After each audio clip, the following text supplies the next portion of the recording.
Three, two, one. You ready? You're listening to the Real Pineapple Podcast Network.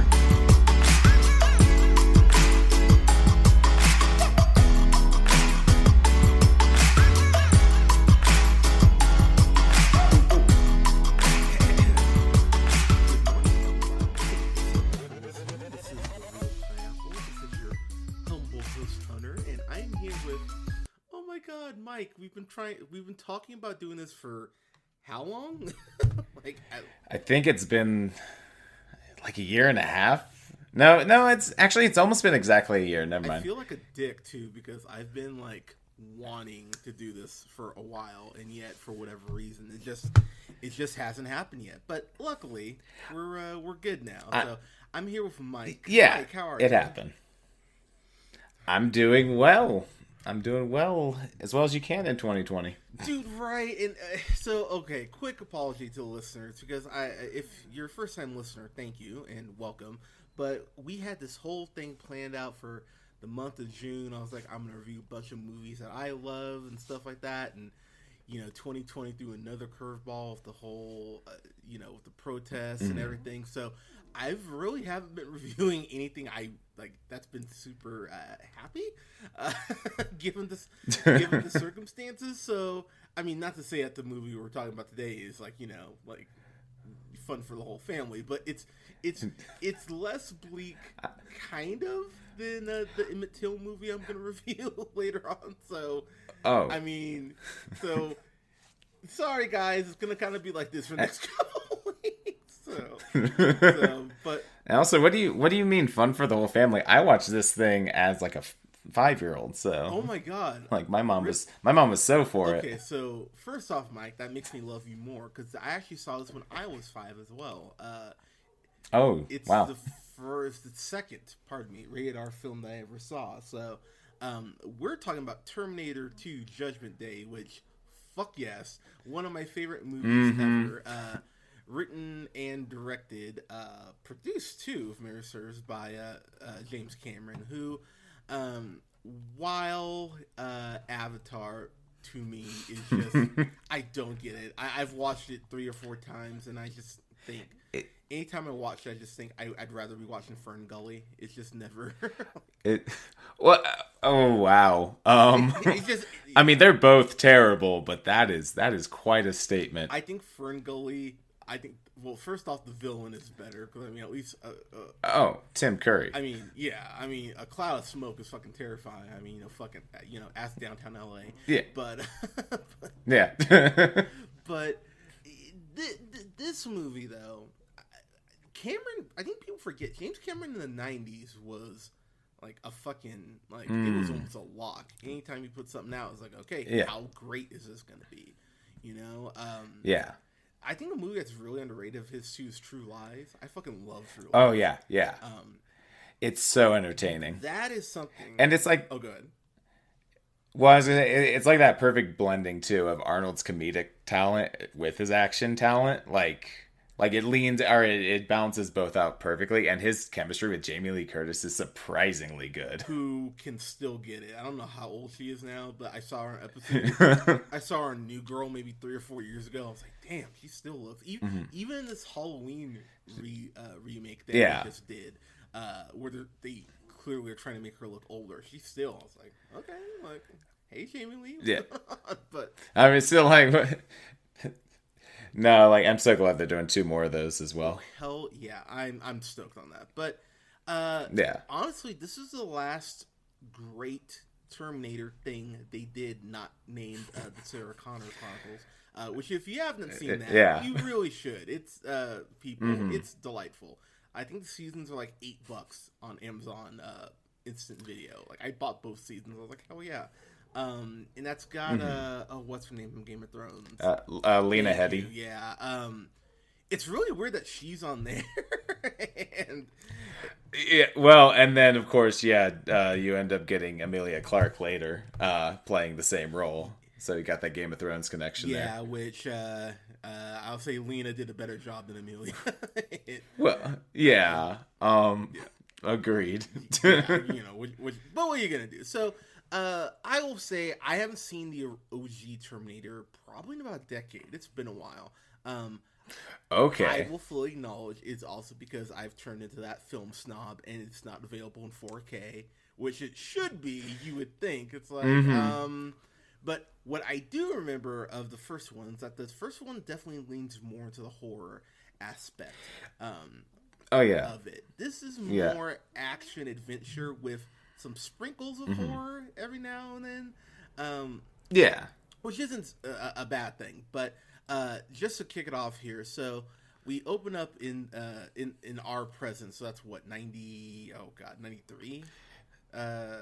I think it's like, well, the movie came out in 91, but I think it takes place in like 94 or 95 because I think it's because John Connor's like 10 or 11 and the first movie takes place in 84, so it's slightly further into the future. That's right. Okay. Yeah, so it's slightly slightly up, but opens with Arnold's Terminator going ahead and showing up, landing outside of this biker bar, which I love this scene. Which is so good. And so you don't see Arnold dropping dong, which is some bullshit. But what are you gonna do?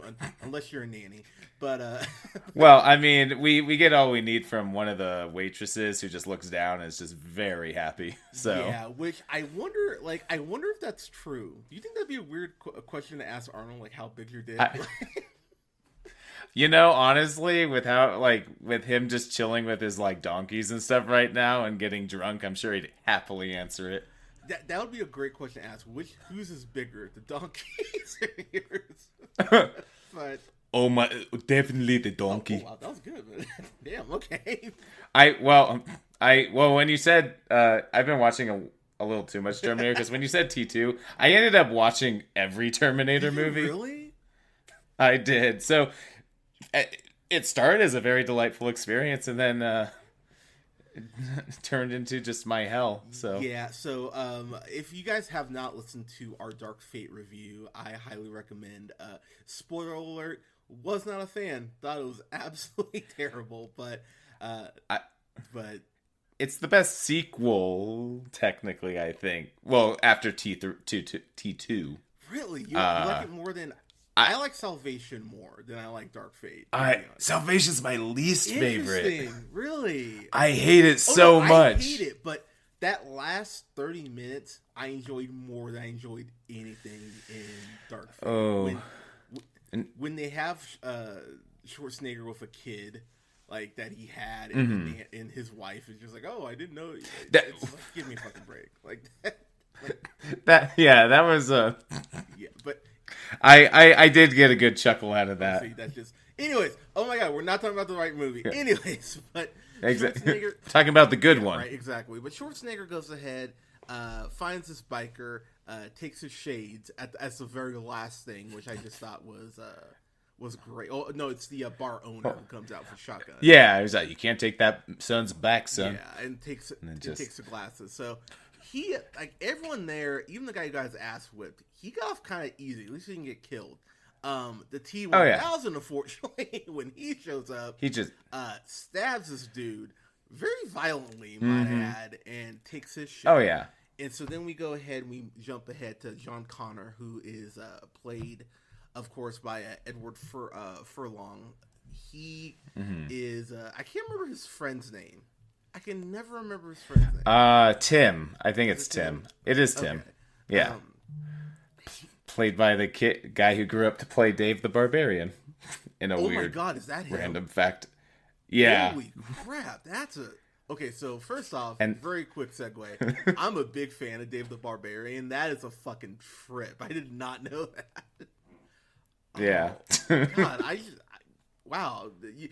I knew I was going to enjoy recording with you, but just the fact you brought that random ass fact up was all worth it. But so they're going ahead just being, the witty, snippy little teenagers. So, the dad, stepdad foster parent has the whole like, oh, you need to clean your room. He's like, you're not my dad, you know. And God, it must be good to be white. Because I said that to my mom or to my stepdad, it would not be. Yeah, no, this dad just takes it.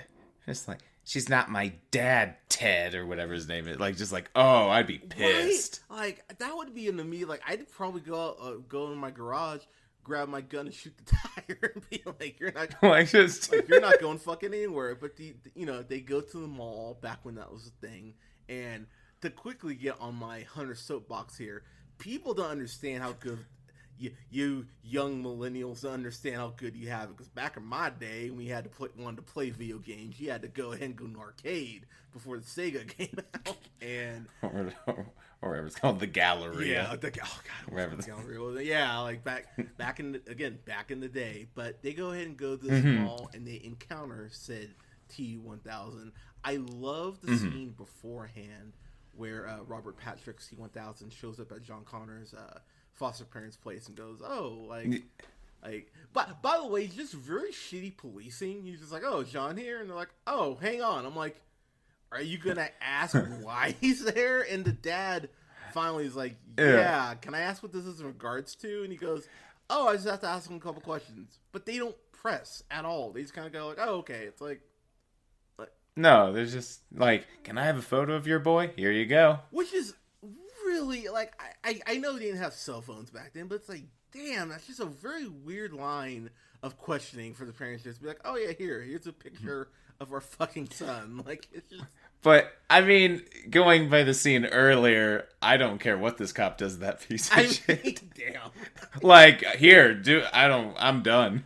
I mean, I guess that's fair. I mean, he was mouthing off, so maybe the parents were just like, whatever, like, if anything, you're gonna help us, put us out of our misery by killing this kid. Yeah, exactly. We can get a break. Right. I do love, though, how the dad, Ted, or whatever, goes, there's another guy looking for him earlier, like, big guy, like, does it have something to do with him? And he goes, no, I wouldn't worry about him at all. I was like, oh, shit! like T-1000, but... That would be more alarming to me. Who was this man then? You know what? That's a good point. That's a very good point. Like, why was this guy there? Shut up. That's why. But so of course he goes to the mall, go ahead and try and kill John. And what I do love about this scene is that the T-1000 himself, when he's talking to kids and like kind of like the teenage girls there, he seems about as normal, quote unquote, as you could be. Given the circumstances. The friend is the real MVP, because he comes up to the friend and goes, have you seen this kid? Oh, yeah. And he goes, nah, never seen him. And he poker faced the shit out of that. I was like, okay. Oh, yeah. That's a good friend. And... I mean, he's the hero of the movie, technically, because if he wouldn't have made that move, maybe John would have been caught from the start. Yeah, but of course, Dark Fate doesn't matter, apparently, but that's a whole other thing. Anyway, it's... No. So... Here's where I think the movie really takes off, because it's not like the first part's slow, but I mean, you do have to set up your pieces for where you're gonna go. And when John starts running because he sees him, I love when the friend's like, "Oh hey, I think I saw a kid over there," and the T-1000 just shoves him like he's nothing. Yeah. It's great. And that's when the movie kind of goes, all right, time for pretty much nonstop action from here. So John's running out of the, not like I was going to say the basement, that's not right, but kind of like in like the... Yeah, like just the backstage kind of thing of a mall or... Yeah, and we had seen, we saw earlier in the film where when Arnold's Terminator shows up, he's got some roses with him. And he goes ahead and drops the roses. And Michael, what is it there instead of roses? Guns. Yeah, fucking shotgun. And I will say, as a big first-person shooter fan, the shotgun's usually my weapon of choice. So it might actually be indirectly because of this. Now I think about it out loud, but yeah. But when he starts shooting, so. Again, this movie was in 91. I have it in 4K, which one of the best purchases I've made in a while.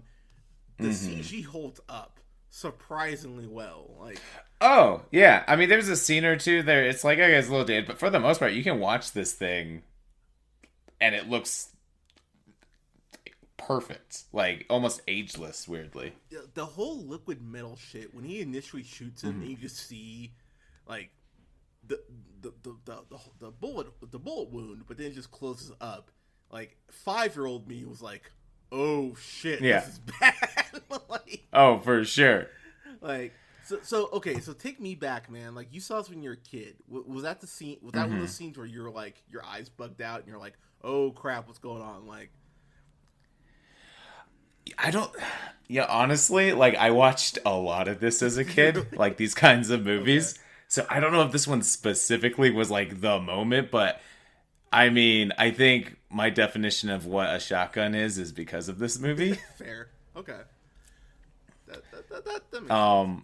But and also with that scene, can we just talk for a second about this poor guy in the middle of them who just gets fucking murdered for just like doing his job and trying to get John Connor out of there? Yeah, he got 50 cented. He got shot like 9 times. I feel so bad. I feel so bad for him. And that is one thing about this movie I do appreciate. There are a lot of there's a lot of like, just like, oh, if you're a civilian, you just picked the wrong day to go outside because. Oh, exactly. Well, yeah. It's not as high a body count though as I remember when I rewatched it. Mainly because I honestly completely spaced that Arnold specifically doesn't harm anyone. Who isn't? Doesn't kill. Well, anyone. We'll get there. He doesn't kill anyone. Well, he doesn't kill anyone. Yeah, he harms people.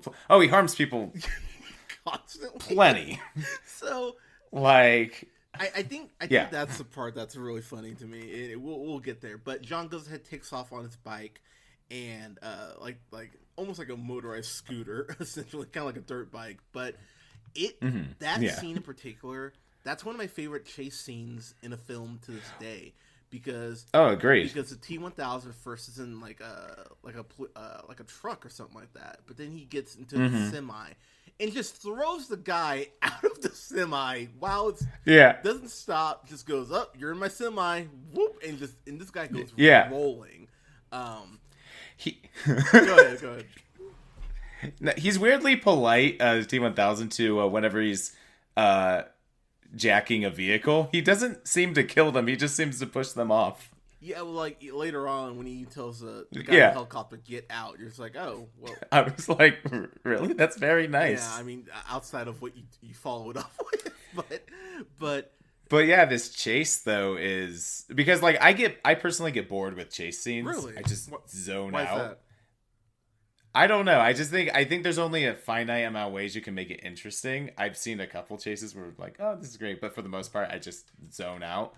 But this one keeps my attention the entire time, which is like, good, thumbs up. You managed to keep it interesting. So one thing I will say is Arnold is on his motorcycle, and so he's getting chased. And there's a scene where when he's driving, there's this locked gate, and he shoots. Yeah, he shoots the lock of the gate with the shotgun, and even as a kid, I remember kind of going, "That's really fucking cool." Now I'm like, "That's cool," but you'd have to be a hell of a shot to get that. But he's also machine, so I guess kind of, sort of, like. But it's, I mean, it doesn't stop it from being any bit less badass. I mean, true, because he does it twice. God. He does it twice, yeah. But it's like the whole reload thing. So when he's trying to go and catch up to the T-1000, he takes this giant, slow-mo leap off of this little, this part of the road or whatever. And I will say, there's no fucking way that bike would withstand that. I was like, all right, but it's such a cool slow-mo scene. I was just like, Zack Snyder, see, this is how you do slow-mo. Like do that like this. But it leads to him saving John. The way he reloads the shotgun, too, again, it's fucking absurd. But I was like, damn it, I don't care. Well, and my gun knowledge is pretty much 0 to none. So I just look at that like, that's how you do it, I'm sure. Yeah, it's like when you see gangsters in the movie shoot a gun sideways. Like, it's totally how. Yeah, you know, Like, it's totally how it works. But this all seems to work. so I mean, we got into the main plot. You know, he's going ahead and just saving. He's going ahead and saving the trying to go and save John because John, the older John Connor, sent him back from the future to go and protect him as a kid. Trust me, Terminator timeline be damned. It just don't think about it. Just shut up. But Well, even Sarah has that line. You could lose your mind just thinking about it. yeah, which I didn't realize until really rewatching it this morning. I was like, oh wow, they flat out acknowledge like, ha ha ha. I think she's the best part of the movie outside of the Terminator. It's Linda Hamilton. Linda Hamilton's the shit in this movie, and as a big nerd, she ends up appearing on Chuck. Which is a great role for her. In case you haven't seen Chuck, I will not spoil it. You should watch it, by the way. But Linda Hamilton, though, she was really that. How do I put this? When people talk about lack of strong female characters in film, I always point to Ripley. That's usually my go-to.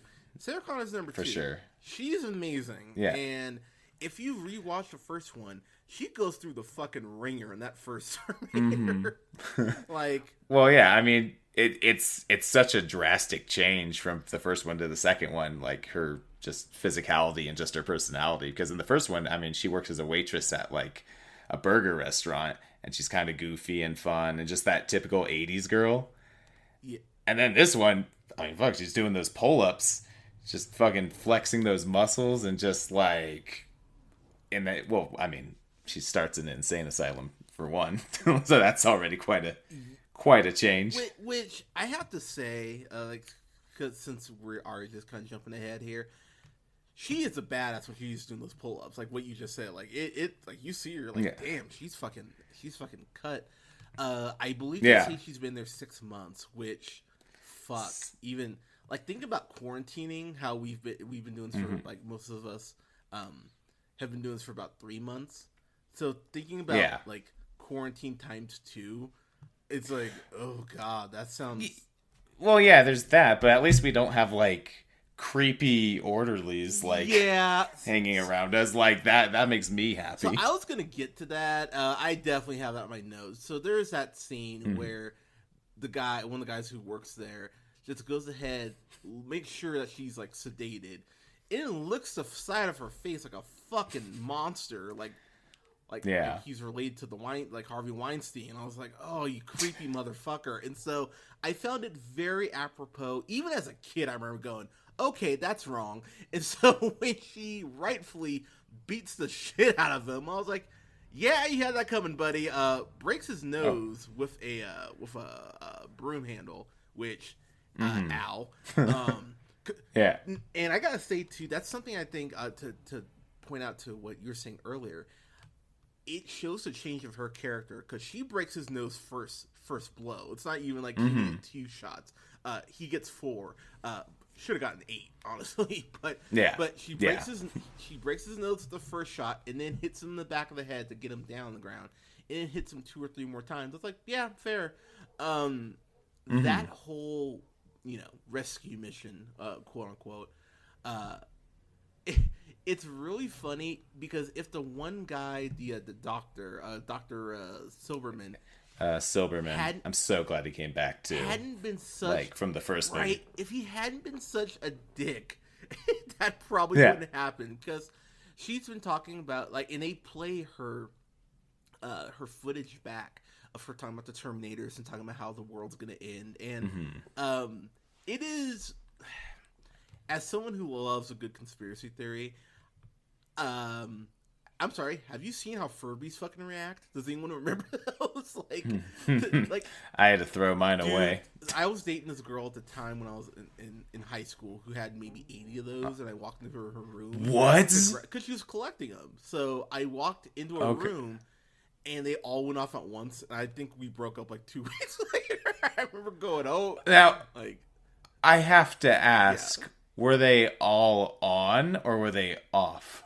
I'll be honest, I don't remember. I just remember them all talking, or it seemed like all of them were talking. At least 20 were talking. I remember going, "This is fucking creepy," and no, like I'm good. That is a deal breaker. My goodness, right? It really fucking freaked me out. But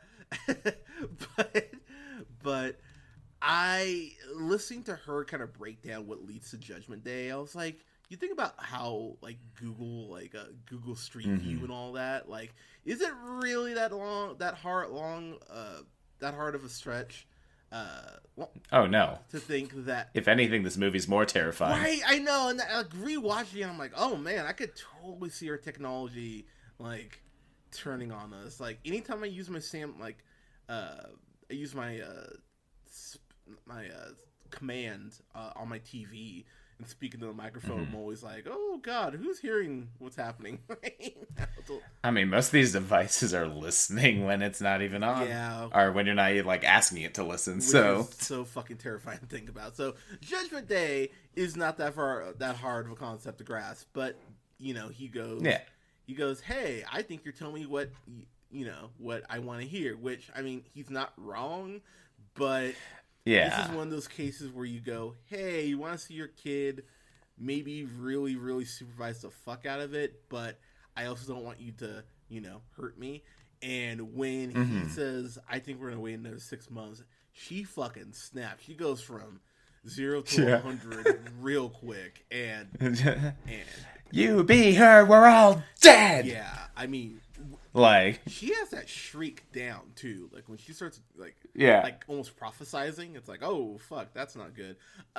But that whole scene where Arnold and the Terminator and John break in is so fucking awesome because first off, he kneecaps a guy after John was like, you can't kill anyone because they have this whole plot where this little throwaway line where he goes, oh yeah, I'm here to protect you, so I listen to you.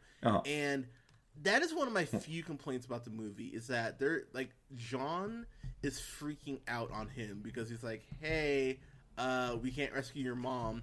That's in theory where the Terminator would go. And he goes, I don't give a fuck. Like, take me there now. And he starts yelling help like he's being assaulted. So these two Good Samaritans come. I mean, and it's like, wow, you're kind of an asshole, kid. And so, get bent. I'm like, these two guys are trying to save you. They thought you were being attacked. Yeah, and I'll be honest, that's like as a kid that bothered me. It bothers me more as an adult. Like, for sure, because when they go like, God, dipshit, and he goes like, oh, you're calling moi a dipshit, and you like really like pour salt in the wound before the Terminator almost shoots the black one. Might I add? I'm just like, oh my god, god damn it. But so didn't love that part. To jump back really quick, the way that John's foster parents their story ends, goddamn. You want to talk about just a fantastic, like you want to talk about a real bummer way to go. Yeah, getting stabbed in the head while you're trying to drink some milk. That would suck. Yeah. Should have had more of it. Maybe we could stop the blade. But but I love that scene in particular because John's like, oh, I gotta go back to my place and pick up some stuff. The Terminator, rightfully so, goes, hey, that's where the Terminator, that's where the T-1000 is going to go. And he goes, really? And he's like, yeah, I would. And so they call his house first. And he asks John, like, oh, what's your dog's name? Because, animals always know, man. Yeah. Animals just... Yeah. So he asks him, what's the dog's name? I think he says Max. I think is the name of the dog. It's Max, yeah. And he goes, oh, Woofy. Like, I can hear him barking. What's wrong with him? And the mom doesn't correct him. Goes, oh, yeah, Woofy's fine. It's like, oh, shit, it's the T-1000. Like, I appreciated how clever that was. I'm like, okay, movie. Like, right on. I appreciate that. Outside of that, man, it really is just... It gets to a point where it is... go here, collect this thing, action scene. And, but yet, and I mean this respectfully, I don't care because because the one part where the movie kind of slows down is where they have to of course, go get weapons from. I'm blanking on the guy's name. I think it's Miguel. I think. Yeah. That's really the. I think so. Or Enrique. I think it's Enrique. Thank you.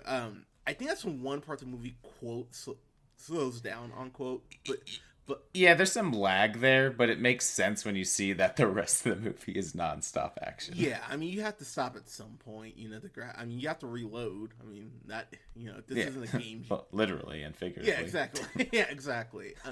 I do love Sarah's voiceover once they break her out because there is a scene where they have the Terminator like in this garage and he's sewing her up because she got nicked. I say nicked, but she got cut for fucking blade by the team. Yeah, I mean, she kind of got nicked, but it's I'm playing it off like it's a paper cut. But he goes ahead and stitches her up, and I love that kind of throwaway line where she goes, do you know what you're doing? And he goes, I have detailed files on human anatomy. And she goes, oh, I'm sure you do. It makes you a more efficient killer. And I went, yeah, that actually makes a lot of sense. And so when they so they have to, what does it remind me? They have to do something with his chip, right? They have to, well, yeah, there's a scene where they have to take it out because he's unable to learn, or at least like, Skynet has a thing where it won't let them actually learn. Like it kind of like restricts them after a certain point. So they want him to be like more open-minded kind of thing. So they take it out and like fix him up and then install it back. But then Sarah wants to destroy the chip. Yeah, which, I love that scene because she talks about, you don't know how hard it is to kill one of these things. And John brings up a very good point of, we have this thing that's stronger than the one we have on our side right now. We probably want, a Terminator to at least have a fighting chance. Yeah. And she's pissed about it. Like, she's like... oh, for sure. But I love that scene because John's like, come on, Mom, you gotta be somewhat reasonable. Okay. Yeah. But because they don't have a chance. As powerful as Linda Hamilton has become and as good a warrior as she is, not a chance in hell. Yeah. And the movie, so of course a black dude is the one who creates this great technology that's gonna destroy the. Like, I gotta be honest, like the one black guy in the movie outside of the guy who almost gets shot, I was like, that fucking sucks because. When he's explaining the technology, it's like, oh, yeah, that's really cool. And then it's like, oh, you also destroy the world. By the way, that is Silas Stone from Justice League, which I never put that I didn't put it together till maybe like 2 years ago when I was rewatching T2. I was like, oh, son of a bitch, Justice League, yeah. And of course, Rowan on Scandal, which I love Scandal, no shame in my game, but when Sarah goes ahead and launches that assault on his house, that is such a rough scene to watch because first off, he's at his home just chilling. Your home is where you're supposed to be safe, and he's got a wife, he's got a kid. Kid has this like remote control car. Which they did a great job of using that kind of prop because she has him dead to rights, could shoot him through the head. Oh, for sure. Oh my gosh! Miles sees the toy, bends down, and she shoots like a vase or whatever, and then she just goes fucking like John Wick with. Well, and I mean that's what's funny about that whole scene. Well, and that whole like kind of section of the movie is that. Like, Sarah literally becomes a Terminator herself. Yeah. Because, like, she has a target. She doesn't care what she does. She'll die. She'll do what she has to do. So, essentially, she becomes what she hates. But luckily, has that moment of, like, what the fuck am I doing? Yeah, when she's yelling at the wife to shut the fuck up, that's where I was like, all right, girl, you gotta, like... it's the baby Hitler argument. Like, would you go back in time and kill the? I'll be honest. I personally, like, I'd be like, oh, look at the. I'd bring something from the future. I'd bring like a my buddy or some shit like that, and just like, all right, pillow, like time to do your work. Like I mean, yeah, I mean, it is a bait. Yeah, could you do that, Michael? Since we're on the top. Oh man, now look, I don't fuck with time travel at all, even in terms of like stopping horrible, terrible, monstrous people. Yeah, I just let time flow as it did. Fair. I mean, because you never know what the outcome's gonna be. Something worse could happen. I mean, it's true. I mean, we could. That's always. I was actually talking to my friend about that. I'm like, yeah, man, I'm being black. I can time travel like 25 years ago. Like, maybe. Like, I can't really go past that. I mean, what am I going to do? Go back to the 20s? Like, nah. Like, you know, like, yeah. And going back even earlier is fucking a worse idea. But I do love that scene because you're right. It shows that she was really close to becoming what she hates, you know, as far as these Terminators. I love the fact they lay everything out to him as far as Skynet and what happens and everything. And when you hear about it, it's a grim fucking story. You're like, oh shit, that's really bad. So they go ahead and break into, you know, the Skynet facilities to destroy the chip from the first Terminator, and then the arm, the cybernetic arm. And that, I think, for me, is my favorite action scene because there's a scene where Arnold, because again, he's not killing because John's a big old wet blanket, but when I was rewatching it with for some reason I kept having like Iron Giant flashbacks where I'm like, you are not a gun, and I'm like, yeah, this would be a fun double feature. Okay, actually, we will review that at some point. We'll review Iron Giant because I love the Iron Giant, but oh, for sure. But Arnold just goes off because he has that grenade launcher. And he just starts blowing up these cop cars like it's nothing. Doesn't kill anyone. Like, to his credit, does not kill a single person. And I love how, you know, you can see the vision, like the like his view, and it just shows no casualties. It's like, okay, he didn't kill anyone. He you know, he said he would not. Of course, the black guy has to die, which is unfortunate. But he does have one of my favorite final breaths of cinema. Yeah, his death scene. Just like it's intense. Like, I'm just like, Jesus. While he died, and I was not thrilled about it, I did appreciate the fact that they showed that he legit gave them every chance he could until his last breath, which I thought, okay, right on. Yeah, at least like. Also, I know it's totally random, but I love the fact that John Connor's wearing a Public Enemy shirt. Like, I was like, oh, dude, right on. I was like, that's fucking great. Yeah, that's perfect. We, of course, get to the climax where we get the big fight between everyone, all the core characters. I love the scene where the Terminator, the T-1000 gets frozen with the liquid nitrogen, and of course you get the "Hasta la vista, baby." You get that, you get the one shot, you know. And I'll be honest, as a kid, I went, "Oh, it's over. Fuck yeah, cool, great movie." Well, it's convincing. Yeah, it really is. But then you see how close they are to like the not the steel mill, but that is some ironworks kind of thing. But yeah, that makes sense. You see how like hot everything is around and how it starts to melt, and you're like, oh balls, he's gonna come. That's when it gets terrifying. Yeah. But yeah, my favorite shot in the whole movie is that shot of him like shattering to pieces when he gets shot, which I just think just looks beautiful even today. Like, oh.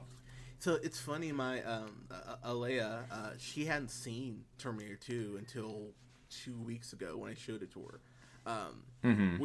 She was like, I've never seen Terminator 2. I was like, wait, what? Like, we were going to watch something else. I can't even remember what we were going to watch, but I was like, whatever that is, be damned. We're watching this now.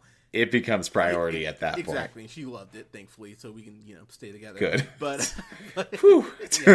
Close call. But I love how the T-1000, because they do mention earlier in the movie, he can take on anyone's appearance, and there's that scene where he takes on Sarah's appearance, which is fucking creepy. He's just like oh yeah, come to me, John. Like, I need you. I was like, oh fuck, I don't like this at all. like it's really creepy. But you get that badass sequence where the real Sarah starts shooting the fake Sarah, and the T-1000's so close to falling in the lava, and she runs out of shells on the last shot that would have put him over the edge, and he gives her that look and shakes the finger. You're like, oh shit, that's fucking terrifying. And this is after that fight scene we get with him and Schwarzenegger's Terminator, where let's keep it real, he beats the shit out of Arnold. Oh yeah. Like, yeah, you want to talk about that? No, Arnold is actually, yeah, he pretty much is dead, and also he loses an arm in this one too, because of some conveyor belt, like in the first one. Yeah, that's right. So he just has bad luck, but yeah, but when he arises from whatever that gear thing is, I've never worked in a factory, so I don't know what to call it, but like, it is like the most satisfying thing ever. Watching him do those final shots. Yeah, like the shot where he has that last grenade or last explosive round, and he shoots it into the T-1000, and the way it splits is just like the most. It's almost Resident Evil-esque, like how it. What?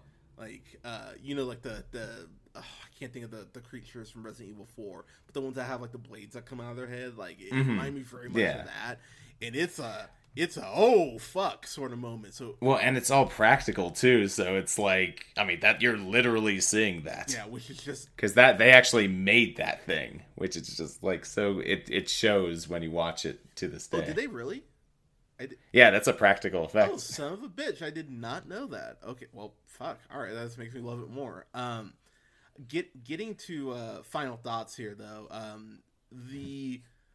My favorite shot in the whole film is when, as a kid, full disclosure, I cried. I teared up, honestly, watching this morning when Arnold goes, "Hey, there's one more chip." Yeah.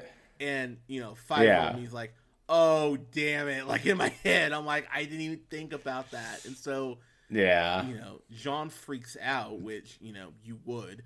And I love when he and they make the point he can't self-terminate, so someone has to lower him down. Mm-hmm. That's where Sarah comes in. And, he looks up at him and gives the thumbs up as he dissolves, which I just... cheesy as hell, I fully acknowledge, but I loved it. I still love it. I was like, don't care. No, yeah, I teared up as well at that scene. It's just, it still works, and that makes me happy. It really does. But I know this is your first time, so our highest grade is a fan-fucking-tastic, and that's exactly what this is getting. The only other complaint I had outside of the Moana dipshit thing is when Sarah's initially escaping the asylum, and she has her back, and she has the syringe to the doctor's neck, which was fucking clever, by the way. When she's looking around, the guy who ends up almost capturing her, that she knocks down, you really you wouldn't see him out of your peripheral. Like, I was just like like that, like. Yeah. Like, on rewatch, I was like, that's kind of dumb. But, I get it. You have to have her, But, yeah, that is one of, like, 2, maybe 3 small gripes I have with this movie. But... yeah. But... which, I mean... I feel like most movies do have problems, so even if it's, like, 3 or 4 small things, that's fine with me. Like...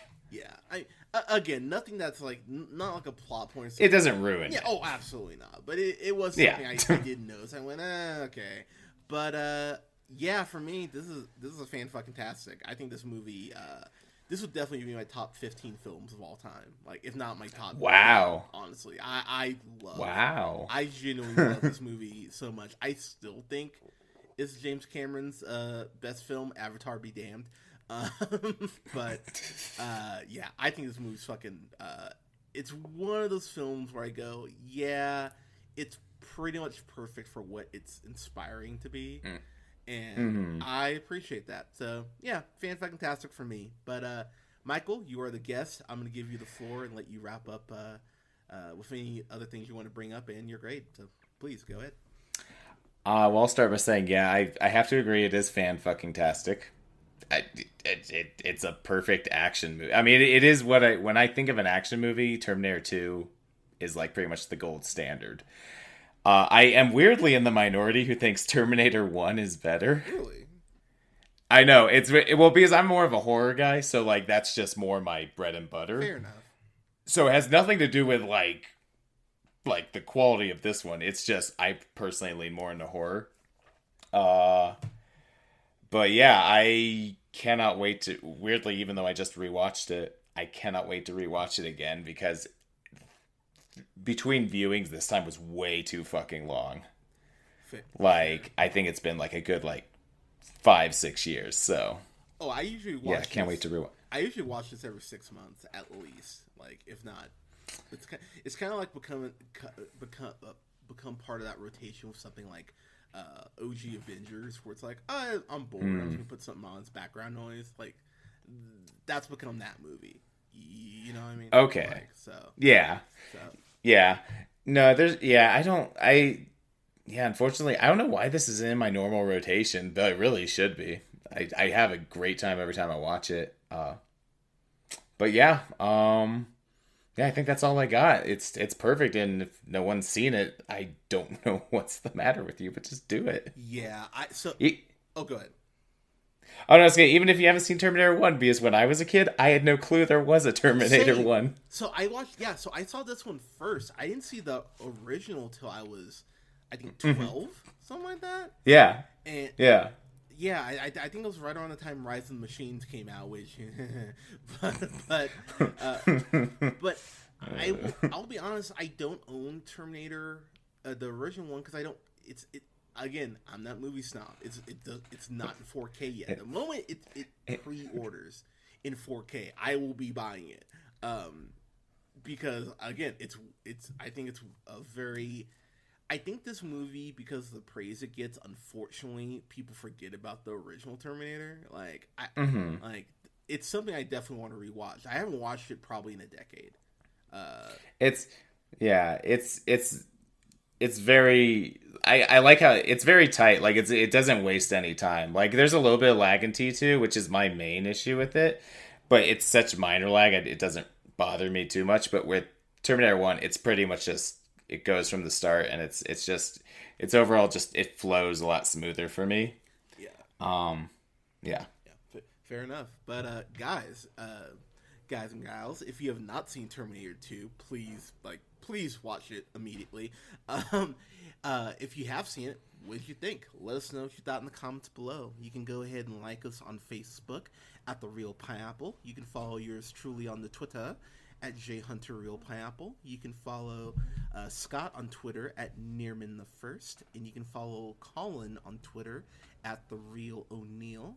And go ahead, like, share, and subscribe. You can find us on Apple Podcasts, Google Podcasts, SoundCloud, Podbean, Stitcher Radio, Spotify, and iHeartRadio at The Real Pineapple.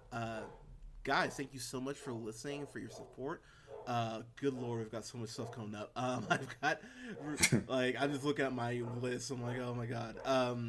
Got reviews coming up for the Black Power mixtape, Boys Don't Cry, Just Mercy, Training Day, and the original Avengers, as I just mentioned, which I'm so excited to review that, and a review for seasons 1 through 3 of BoJack Horseman, because my friend Kayla has been bothering me about that, and I'm finally going to review that. But Michael, sir, it was an absolute pleasure. Come back anytime. Thank you so much for coming on. I appreciate it.